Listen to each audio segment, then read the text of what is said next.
कर्मण्येवाधिकारस्ते मा फलेषु कदाचन मा कर्मफलहेतुर्भूः मा ते संगोऽस्त्वविकर्मणि।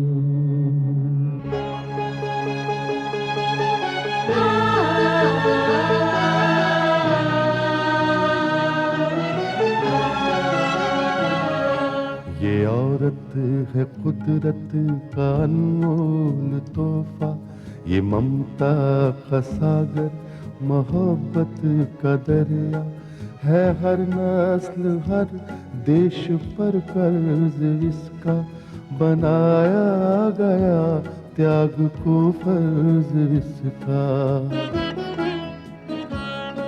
मगर इसकी दुनिया ने कीमत न जानी, मगर इसकी दुनिया ने कीमत न जानी। अजब दास्तां है, अजब है कहानी।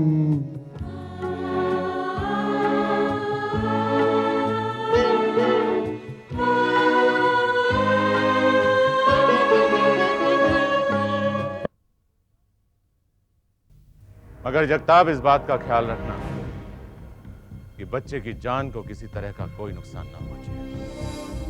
तुम सिर्फ इतना करना कि जब बच्चे को उठा लो तो उसे शहर के किसी यतीम खाने के दरवाजे पर डाल देना, जहां से वो वापस मनाली के पास ना पहुंच सके। हाँ ठीक है ठाकुर साहब, आप जो चाहते हैं बिल्कुल वैसा ही होगा। और दूसरा अहम मुद्दा यह है कि बड़ी मुश्किलों के बाद मेरे खानदान के नए वारिस के आने के ये विनोद ठाकुर का जायज बच्चा होगा और मेरी सारी जायदाद का अकेला वारिस। लेकिन मेरी बहू इस बच्चे को इस दुनिया में नहीं लाना चाहती है, वो इस बच्चे को मार देना चाहती है। मगर ठाकुर साहब, आपकी बहू ऐसा क्यों करना चाहती है? वो बेवकूफ है, पागल हो गई। अमृता, ये जिम्मेदारी मैं तुम्हारे ऊपर डालना चाहता हूं। जिस दिन मैं निकी को आखिरी बार समझाने में नाकाम रहा, उसी दिन तुम निकी को उठा लेना और अपनी कैद में रख लेना, और तब तक रखना जब तक वो हमारे वारिस को जन्म नहीं दे देती। ठीक है ठाकुर साहब, मैं इस जिम्मेदारी को अपनी जान देकर भी निभाऊंगी। मुझे तुम लोगों पर पूरा भरोसा था, इसीलिए मैं आया था। अच्छा, मैं चलता हूं।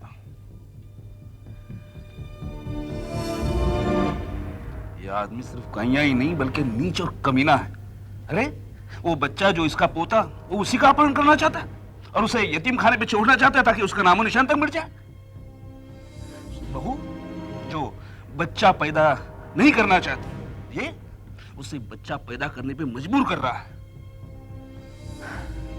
देख, अभी हमें सोच समझ के कदम उठाने पड़ेंगे। हाँ जगताप, दूध के जले हैं हम। अब तो छाछ भी फूंक कर पीनी पड़ेगी हमें। क्या बात है कोतवाल साहब, ठाकुर साहब अभी नहीं आए? बस अभी आते ही होंगे। नमस्कार कोतवाल साहब। आइए आइए ठाकुर साहब, नमस्कार। ठाकुर साहब, इनसे मिलिए। यह है मिस्टर वसंत सिन्हा। नमस्ते। नमस्ते। ये वो हैं ठाकुर साहब जो आपका लैब का काम करवा देंगे। वहां का सारा इंतजाम इन्हीं के हाथ में है। बड़ी खुशी हुई आपसे मिलकर। ठाकुर साहब, ये तो हमारे भाग हैं जो आप जैसे लोगों की सेवा करने का मौका मिला। सिन्हा साहब, वैसे तो मुझे कोई शक नहीं है, लेकिन फिर भी अपनी तसल्ली के लिए पूछ रहा हूं, ये काम हो जाएगा ना? बिल्कुल हो जाएगा ठाकुर साहब। उस दिन ऐसे 2 केस बनाने होंगे।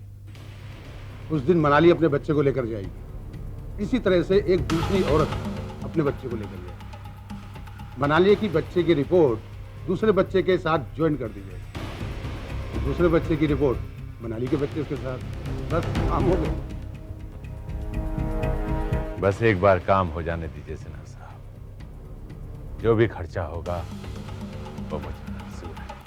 ठाकुर साहब, आप बिल्कुल चिंता मत कीजिए, समझ लीजिए काम हो गया। तो फिर कोतवाल साहब मैं इत्मीनान से जा सकता हूं? बिल्कुल। ठीक है, नमस्कार। नमस्कार।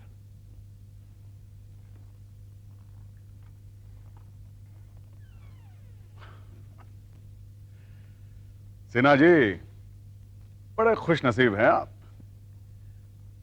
बड़ा तगड़ा माल मिलने वाला आपको इस काम के लिए। कोतवाल साहब आपकी मेहरबानी है।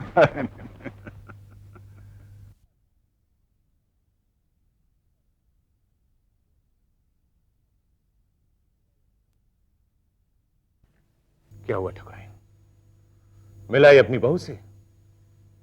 हाँ, मैं उससे मिलाई। तो क्या उसने तुम्हारी बात मान ली? काश वो मेरी बात मान लेती। ठकुराइन, उसका इनकार और जिद क्या रंग लाएगी? क्या कभी तुमने सुना है कि खानदान वाले आने वाले वारिस की तमन्ना करें और उस खानदान की बहू उस आने वाले वारिस को रोक दे? ऐसी औरत इस खानदान की बहू नहीं, दुश्मनी हो सकती है। ठाकुर साहब, जब वक्त खराब हो और कुदरत के सारे इशारे भी आपके खिलाफ चल रहे हो, तो अक्लमंद आदमी को चाहिए कि सर झुकाकर वक्त को गुजर जाने दे। ठकुराइन, तुम कहना क्या चाहती हो कि मेरे खामोश रहने से निकी मान जाएगी? वो अपना फैसला बदल देगी? नहीं ठाकुर साहब, मुझे नहीं लगता कि निकी इस बार अपना फैसला बदलेगी, क्योंकि वो बहुत ही मजबूत इरादे वाली लड़की है और इस बात का एहसास मुझे इस बार उससे मिलकर ही हुआ। ठकुराइन, ऐसा पहली बार हो रहा है इस हवेली में कि इस घर की बहू अपनी सारी परंपराओं को तोड़कर अपनी मनमानी कर रही है। ठाकुर साहब, माना कि इससे पहले हर बहू ने आपकी जिद के आगे अपना सर झुकाया, लेकिन ये तो कोई जरूरी नहीं कि वो सब उसकी खुशी से था। हो सकता है वो उसकी मजबूरी थी। अब क्या हुआ उसे? अब क्यों नहीं मानती वो हमारी बात? ठाकुर साहब, इस बात का जवाब मैं आपको नहीं दे सकती, क्योंकि शादी से पहले ही मैं शादी के पक्ष में नहीं थी और शादी से पहले ही उसने आकर जिस तरह की शर्तें रखनी शुरू की थी, उस शादी के लिए मैं नहीं, आप और आपके बेटे ने सर झुकाकर स्वीकृति दी थी। और वो तो इस हवेली में रहने तक नहीं आई, उसके खिलाफ आपका मुंह तक नहीं खुला। ठाकुर साहब, क्योंकि आप ये अच्छी तरह जानते थे कि निकी उस तरह की औरतों में से नहीं है जो मर्दों की हर बात के सामने अपना खामोशी से सर झुका दे। ठकुराइन, ये वक्त पुरानी बातों को लेकर ताना देने का नहीं है। ठाकुर साहब, मैं आपको ताना नहीं मार रही, मैं आपको सच्चाई बता रही हूं जो आप जानते पूछते भी नहीं जानना चाहते। ठाकुर साहब, मेरी बात मानिए, निकी को उसके हाल पर छोड़ दीजिए, क्योंकि न तो आप उसका फैसला बदल पाएंगे और न ही हालात का रुख मोड़ पाएंगे। ठकुराइन, तुम अच्छी तरह से जानती हो मेरे बारे में, मैं हालात को अपने ढंग से मोड़ लेता हूं और शायद तुमने वो कहावत सुनी नहीं है, झुकती है दुनिया, झुकाने वाला चाहिए।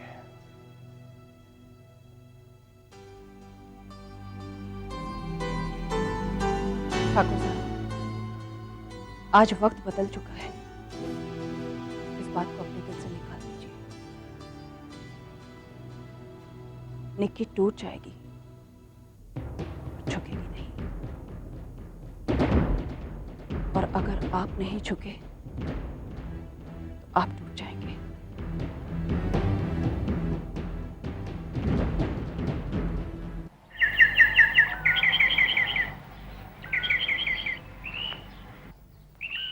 सिन्हा, तुमने अपनी बात अच्छी तरह से समझा दी ना? हाँ बरमोदनी, मैंने अपनी बात अच्छी तरह समझा दी थी। तब ठाकुर साहब ने क्या कहा? ठाकुर साहब बहुत खुश हो गए थे। Very good. तब उन्होंने तुम्हें इनाम देने का भी वादा किया होगा? हाँ, उन्होंने कहा है काम हो जाने पर मुंह मांगी रकम देंगे। सिन्हा, हर काम बड़ी होशियारी से करना चाहिए, ठीक है? तुम्हें तुम्हारे काम का इनाम रुपयों की शक्ल में तो मिलेगा ही, साथ साथ तुम्हें मेरी मोहब्बत भी मिल सकती है। बरमोदनी। हाँ सिन्हा, मैं तुम्हारे जैसे बेईमान ईमानदार की ही तलाश में थी। बरमोदनी, अगर मुझे पूरा भरोसा हो जाए तो मैं इस इनाम के लिए कुछ भी कर सकता हूँ। तो सिन्हा, तुम्हें ये समझ लो दूसरा वाला इनाम भी मिल गया, लेकिन मुझे सारी खबर देते रहना, ठीक है?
कौन है? मैं प्रमोदनी हूँ।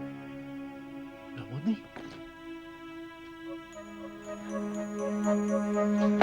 प्रमोदनी, तुम्हें इतनी रात गए यहाँ पर नहीं आना चाहिए था। अगर जगताप को इस बात की जरा से भी भनक लग गई तो हमारे सारे किए कराए पर पानी फिर जाएगा और तुम्हारी जान जाएगी, वो अलग। विक्रम साहब, मेरा आपसे मिलना बहुत जरूरी था। मैं आज ही सिन्हा से मिली हूँ और आपने जैसा कहा ना, मैंने सारा मामला वैसे ही सेट कर दिया। तो क्या सब कुछ आसानी से तय हो गया? कोई गड़बड़ तो नहीं होगी ना? विक्रम साहब, जिस आदमी को मैंने तैयार किया है ना, उसमें पहल हमारी है। अगर ठाकुर रुद्र प्रताप उस आदमी को तैयार करता तो शायद उस आदमी का पता लगाना हमारे लिए बहुत मुश्किल हो जाता। मैंने चांस लिया और मैं कामयाब हो गई। जिस आदमी पर तुम अभी से इतना भरोसा कर रही हो, तुम्हें क्या लगता है कि ठाकुर रुद्र प्रताप उसे खरीद नहीं सकता? विक्रम साहब, ठाकुर ने तो उसे खरीद लिया था, मैंने उसे दूसरा लालच दिया है। वो इनाम के तौर पे ठाकुर से पैसे वसूल करेगा, लेकिन मैंने उसे तुमने उसे क्या? विक्रम साहब, मैंने उसके साथ जिंदगी बिताने का झूठा वादा कर दिया। प्रमोदनी, ये तुम क्या कह रही हो? हाँ विक्रम साहब, इस दुनिया में बेईमानी का सौदा इसी तरह से किया जाता है। वो सब तो ठीक है, मगर मुझे सिर्फ एक ही आदमी की फिक्र है और वो है जगताप। विक्रम साहब, ठाकुर रुद्र प्रताप ने जगताप और नम्रता के बीच समझौता करवा दिया है। इस वक्त जगताप नम्रता के साथ है और वो मुझे ढूंढने की बेवकूफी नहीं करेगा। देखो प्रमोदनी, तुम्हें सावधान रहने की जरूरत है। यह मुखबिरी का खेल बड़ा ही खतरनाक होता है। जरा सी भूल हुई कि सीधा जान ही जाती है। डोंट वरी इंस्पेक्टर साहब, अगर इस अच्छे काम में मेरी जान भी चली जाए ना, तो मुझे उसकी कोई परवाह नहीं। अच्छा इंस्पेक्टर साहब, तो मैं चलती हूँ। Good night. Good night.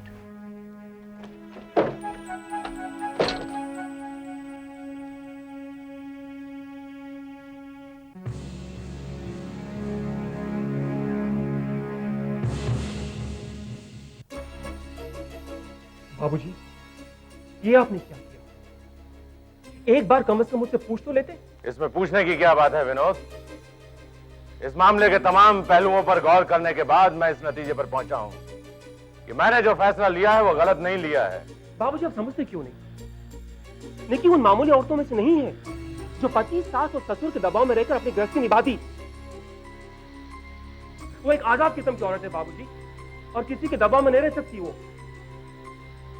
इतने बड़े एस्टैब्लिशमेंट की मालिक है बाबूजी। वो समाज में एक अलग सा मकाम है उसका।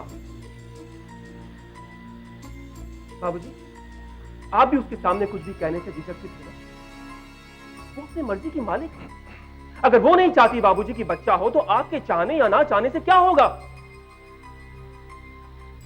मैं कभी सोच नहीं सकता था बाबूजी, आप निकी के बारे में ऐसा भी कुछ सोच। आप अपनी बहू के लिए वो हथकंडा इस्तेमाल कर रहे हैं बाबूजी, जो हथकंडा हम अपने दुश्मनों के लिए इस्तेमाल करते हैं। आप क्या समझते हैं बाबूजी? बच्चे के पैदा होने तक निकी यहां से गायब रहेगी और लोग हमसे कोई सवाल भी नहीं करेंगे। बाबूजी, एक बात आप भूल रहे हैं, निकी इस मामले में अकेली नहीं, उसके साथ उसका भाई हरीश है और हरीश के साथ है हमारी दुश्मनी। विनोद, ना तुम हरीश की फिक्र करो और ना ही प्रगति की। उन दोनों को तो मैं ठीक कर दूंगा।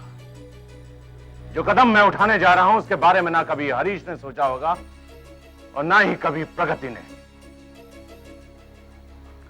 बाबूजी, आज तक आप मुझे मेरी नादानियों पर फिटकारते थे ना, मगर आज आप वो नादानी करने जा रहे हैं बाबूजी।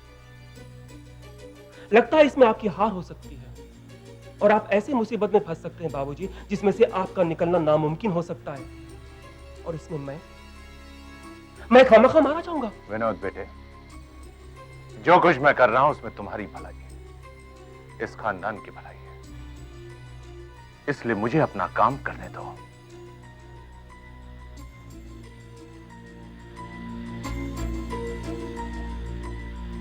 हमारे सभी आदमियों को खबर कर दो, मैं उनसे एक साथ किसी भी दिन मिलना चाहूंगी। काम क्या है ये उसी वक्त बताया जाएगा।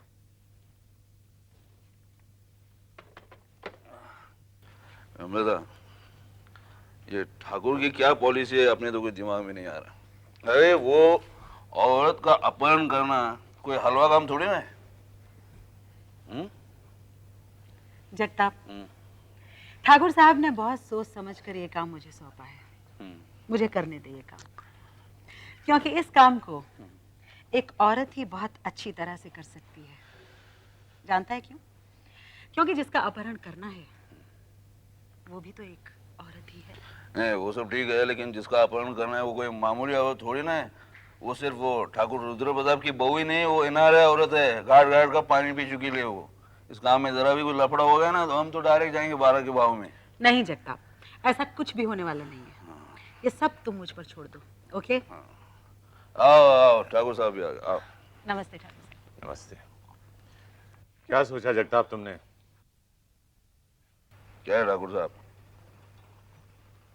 जो काम आपने मुझको सौंपा है उसमें ज्यादा प्रॉब्लम तो नहीं, लेकिन क्या है, ये काम में रिश्तेदारी का लफड़ा है। हाँ, वो निक्की सिर्फ आपकी बहू नहीं है, वो विनोद की बीवी भी तो है ना।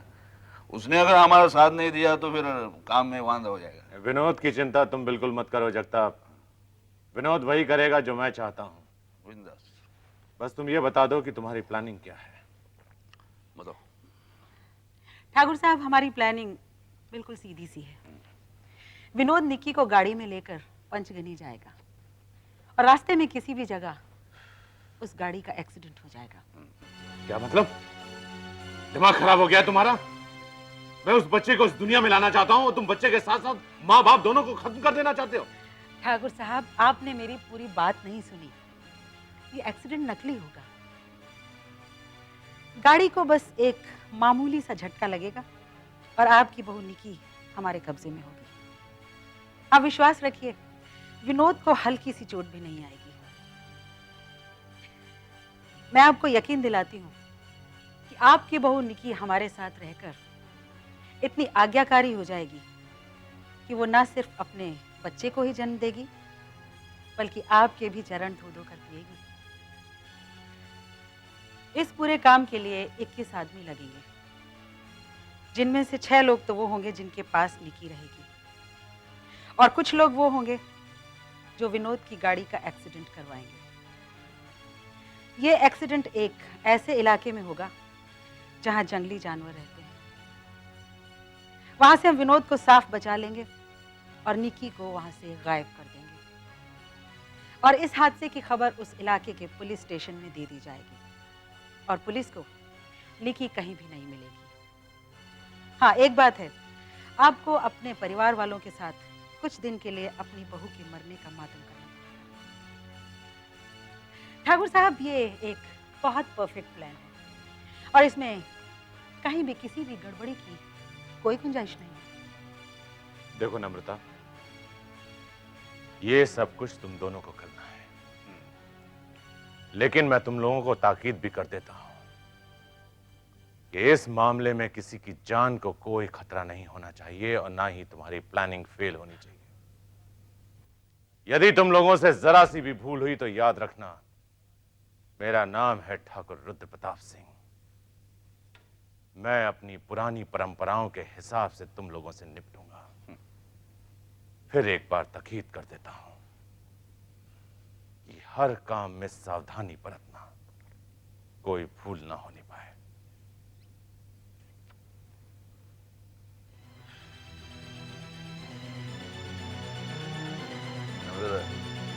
ये ठाकुर का काम मतलब ऐसा है कि एक तरफ पर्वत, दूसरी तरफ खाई।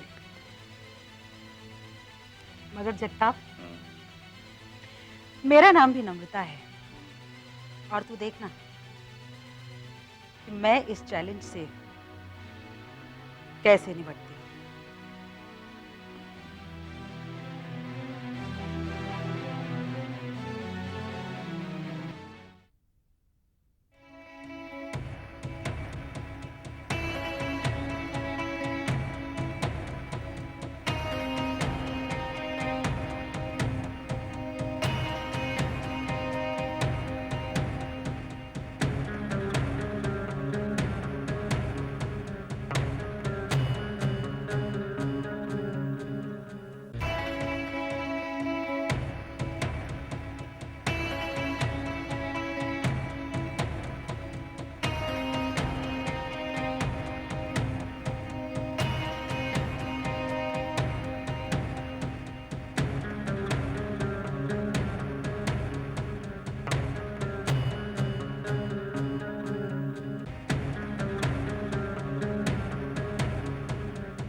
है दुनिया में इंसाफ की ये निशानी, अजब दास्तां है, अजब है कहानी।